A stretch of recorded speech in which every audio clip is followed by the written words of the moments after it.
நரசிம்மா பானு அமைச்சர் பொன்முடி சட்டமன்ற உறுப்பினராக இருந்த திருக்கோவிலூர் சட்டமன்ற தொகுதி காலியானதாக அறிவிக்கப்பட்ட அந்த அறிவிப்பு வாபஸ் பெறப்பட்டிருக்கிறது. இதன் மூலமாக திருக்கோவிலூர் தொகுதியின் சட்டமன்ற உறுப்பினராக மீண்டும் பொன்முடி பொறுப்பேற்க இருக்கிறார். அவர் மீண்டும் அமைச்சராகவும் பொறுப்பேற்பார் என்று தகவல்கள் தெரிவிக்கின்றன.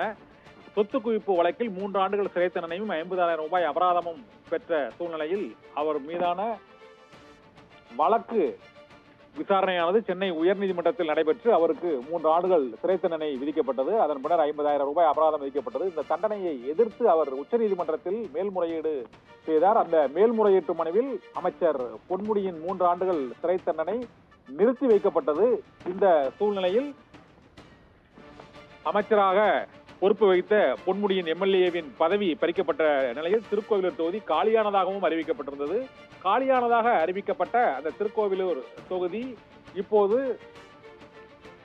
மீண்டும் அந்த தொகுதியில் ரத்து செய்யப்பட்டதற்கான அறிவிப்பை திரும்ப பெற்றதாக சட்டப்பேரவை செயலகம் அறிவித்திருக்கிறது. இது தொடர்பாக தேர்தல் ஆணையத்திற்கு முறையாக கடிதம் எழுதி அதற்கான பதில் பெறப்பட்டிருப்பதாக கருதப்படுகிறது. ஏற்கனவே ராகுல் காந்தி மற்றும் லட்சத்தீவு தொகுதியின் எம்பி ஆகியோர் பல்வேறு வழக்குகளில் அவர்கள் மீது சிறை தண்டனை விதிக்கப்பட்டு அதன் பின்னர் அந்த சிறை தண்டனை ரத்து செய்யப்பட்ட பின்னர் மீண்டும் அவர்கள் எம்பியாக பொறுப்பேற்றுக் கொண்டனர். அதன்படி தற்போது அமைச்சராக இருந்த பொன்முடியின் மீது 3 ஆண்டுகள் சிறை தண்டனை விதிக்கப்பட்டு அவருக்கு அபராதமும் விதிக்கப்பட்டதால் திருக்கோவிலூர் எம்எல்ஏ பதவியை இழந்தார். அமைச்சர் பதவியிலிருந்து அவர் விலகினார். உச்சநீதிமன்றத்தில் மேல்முறையீடு செய்யப்பட்டு தற்போது அவருக்கு அளிக்கப்பட்ட 3 ஆண்டுகள் சிறை தண்டனை ரத்து செய்யப்பட்டுள்ளதால் இப்போது அவர் இந்த எம்எல்ஏ பதவி மீண்டும் அவருக்கு வழங்கப்படுவதாக சட்டப்பேரவை செயலகம் அறிவித்திருக்கிறது.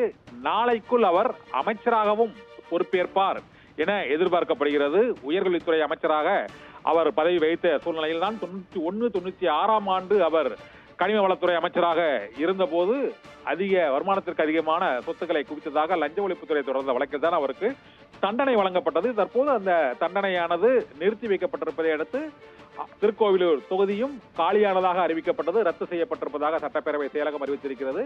ரத்து செய்யப்பட்ட அந்த அறிவிப்பின் மூலமாக அந்த தொகுதியின் எம்எல்ஏவாக இருந்த பொன்முடி மீண்டும் எம்எல்ஏவாக ஆகிறார். அவர் மீண்டும் அதே அமைச்சர் பொறுப்பை பதவியேற்பதற்கான நாளைக்குள் அவர் அமைச்சராக பதவி ஏற்பார் என தகவல்கள் தெரிவிக்கின்றன. மீண்டும் அமைச்சராகவும் அவர் பொறுப்பேற்பார் என்றும் எதிர்பார்க்கப்படுகிறது. பானு.